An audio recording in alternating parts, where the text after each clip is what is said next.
രാവിലെ തന്നെ 2:30 അലാറം വെച്ച് ഇനി എങ്ങോട്ട് എണീച്ച് പോകുന്നതല്ല. നിങ്ങൾ ഈ വീഡിയോ കണ്ട് നിങ്ങൾക്ക് ഒരിക്കലും ഇതൊരു നഷ്ടമാവില്ല. ഞങ്ങൾക്ക് എങ്ങോട്ടാണ് പോകുന്നതെന്ന് പറഞ്ഞാൽ പാണ്ടിക്കാട് IRBന്റെ പാസിംഗ് ഔട്ടാണ്. അപ്പോൾ നമ്മൾ നേരെ അവിടെ എത്തിയിട്ടുണ്ട്. നമുക്ക് അവിടുന്ന് ഒരു ബിസ്ക്കറ്റും വെള്ളം തന്നു. അതൊക്കെ കഴിച്ച് ഇങ്ങനെ ഇരിക്കുകയാണ്. നിങ്ങൾ ഈ നടന്നു വരുന്ന കാണുന്നില്ലേ, ടോട്ടൽ 152 പേരാണ് ഇവിടുന്ന് പാസിംഗ് ഔട്ട് ആകുന്നത്. അതേപോലെ തന്നെ നിങ്ങൾ എൻ്റെ ചാനൽ ആദ്യമായിട്ട് കാണുകയാണെങ്കിൽ ജസ്റ്റ് ഒന്ന് ഫോളോ ചെയ്ത് വെച്ചു. ഇങ്ങനെ വെയിലടിക്കുന്നതിനെ കൊണ്ട് മുഖത്ത് നല്ല ബ്രൈറ്റ്നെസ് ഒക്കെ വന്നിട്ടുണ്ട്. പിന്നെ അതേപോലെ തന്നെ നമ്മളെ പരേഡ് ഇവിടെ സ്റ്റാർട്ടായി. നല്ല വെയിൽ വന്നു തുടങ്ങി. എല്ലാവരും കുട ചൂടി ഇരിക്കുക കേട്ടോ. കാരണം എല്ലാവരും മഴ കിട്ടുമെന്ന് വിചാരിച്ചിട്ടാണ് വന്നത്. പിന്നെ ഞങ്ങളുടെ അടുത്ത് കൂടെ ഇല്ലാത്തതിനെ കൊണ്ട് ഞങ്ങൾ നേരെ താഴോട്ടേക്ക് ഇറങ്ങി കേട്ടോ. കാരണം നല്ല വെയിലായിരുന്നു. പിന്നെ നേരെ നമ്മൾ വെയിലില്ലാത്ത സൈഡ് നോക്കി ഇങ്ങനെ നടക്കുകയാണ്. അങ്ങനെ വെയിലില്ലാത്തൊരു സൈഡ് കിട്ടി. പിന്നെ നമ്മളെ കമാൻഡേഴ്സ് ഒക്കെ അടുത്തുകൂടിയാണ് പോകുന്നത്. പിന്നെ കുറച്ച് കഴിഞ്ഞപ്പോൾ അവർ യൂണിഫോം ഒക്കെ മാറ്റി വന്നിട്ടോ. പിന്നെ ഇവർ ഇത്രയും കാലം ട്രെയിനിങ് കൊണ്ട് പഠിച്ച കാര്യങ്ങളൊക്കെ നമുക്ക് ചെറിയൊരു ഡെമോ പോലെ ഇവിടുന്ന് കാണിച്ചു തരുന്നുണ്ട്. നമ്മൾ ചെക്കന്മാരൊക്കെ ഡ്രിഫ്റ്റ് അടിക്കുന്നുണ്ടോ. ഇവിടുത്തെ പോലീസ് തന്നെ ഡ്രിഫ്റ്റ് അടിക്കുകയാണ്. ഇവർ 20 മാസം കൊണ്ട് പഠിച്ച കാര്യം നമുക്ക് 2 മണിക്കൂർ നല്ല പെർഫെക്റ്റ് ആയിട്ട് നമുക്ക് കാണിച്ചു തരുന്നുണ്ട്. അതേപോലെ ഇവരെ സ്കിൽസും കാര്യങ്ങളൊക്കെ നമുക്ക് പെർഫെക്റ്റ് ആയിട്ട് തന്നെ ഇവർ കാണിച്ചു തരുന്നുണ്ട് കേട്ടോ. ഇതാ നെഞ്ചൊക്കെ കൊണ്ട് കളിക്കുന്നതായാലും പിന്നെ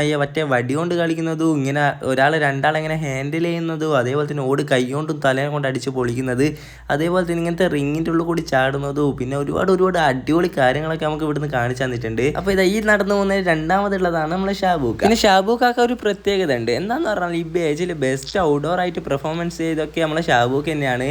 അതിൽ എന്താ പറയുക, ഹാർഡ് വർക്കിൻ്റെ കാര്യത്തിൽ മൂപ്പർ പുലിയാണ്. പിന്നെ അവിടെ നമ്മൾ ചോറും തിന്ന് നമ്മൾ പിന്നെ നേരെ തിരിച്ച് നാട്ടിലേക്ക്.